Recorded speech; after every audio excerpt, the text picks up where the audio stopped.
Giving a camera to a sector of the population that has, in large part, felt invisible. Tonight's Inside Story, Project Exposure. Avery?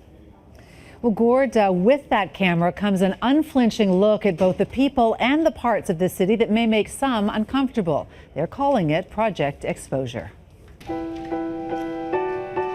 To think that a picture I took can go up in a gala. I'm gonna be so proud of me.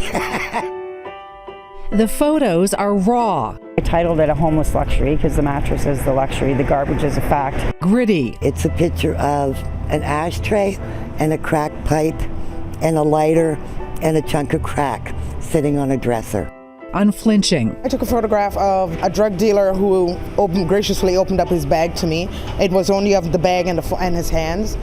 So too are the women who took them. I've been a crack addict for over 20 years. When you're involved in the sex trade and drugs and that, you feel very worthless. You have no self-worth. I lived on the street. Exactly where those panhandlers are right now is exactly where I've been. Her expression in this just... No, that's good. For the last 8 weeks, these women have been gathering in this space attached to All Saints Church in one of the sketchiest areas of downtown Toronto, Sherbourne and Dundas. How did she feel about you taking the photos? Did She didn't mind at all. They're part of something called the Exposure Project. The Exposure Project is an art therapy initiative that uses photography, but it's also an initiative to educate the greater community about the realities of sex work in Toronto. Each woman was given a digital camera, lessons on photography, and sent out on a mission to capture their world. We're seeing their world from their eyes, and it's fascinating. These are the images of this city captured by the people of this city who you may normally avert your eyes from. Deborah is 50 years old with a once white picket life. We had a home and everything, but things were starting to fall apart. Just couldn't do it anymore. It takes some kind of strength to act like everything's all right. My children didn't know either, or my family. A life that crumbled with a crack addiction that led to the streets. I was homeless for 5 years here, and I lived under bridges and slept in the park.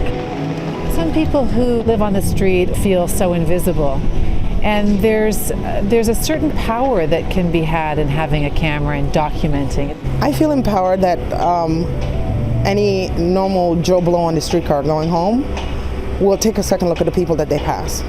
Take, for instance, the photograph that says willing to work. This gentleman really is willing to work. Right? And people, when you pass them, think, oh yeah, you just want money to go buy drugs. That's not the case with him. That whole wall is going to be the acrylics. I think small and big will look good together. The photographs have been blown up and framed. They're right now being hung up for tomorrow night's gala. When you look at your pictures, how does that make you feel?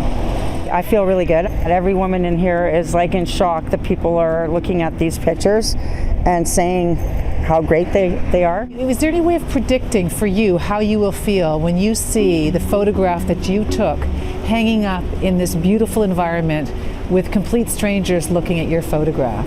Pride. That's how I'll feel. Very proud of the work that I've done and the fact that someone's taken the time to look at them. And they're not just, oh, it's just some drug addict's photographs. Oh, it's nothing. And they're raw photographs, right? They're very raw.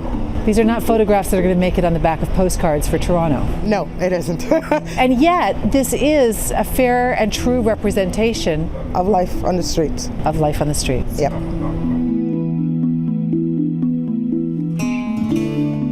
And the gala is tomorrow night at St. James Cathedral. We'll have details on our website on how to get tickets. Gives you a whole new perspective on what it's like living in the streets. It really does, and they do capture it. These are beautiful, gritty, hard to look at photographs. And the interesting thing is that if you do get tickets and go to the gala, the women who took the photographs will be standing by their pictures, and they'll tell you the stories that go along with the pictures, which is a fantastic idea. Yeah, it is. Thank you.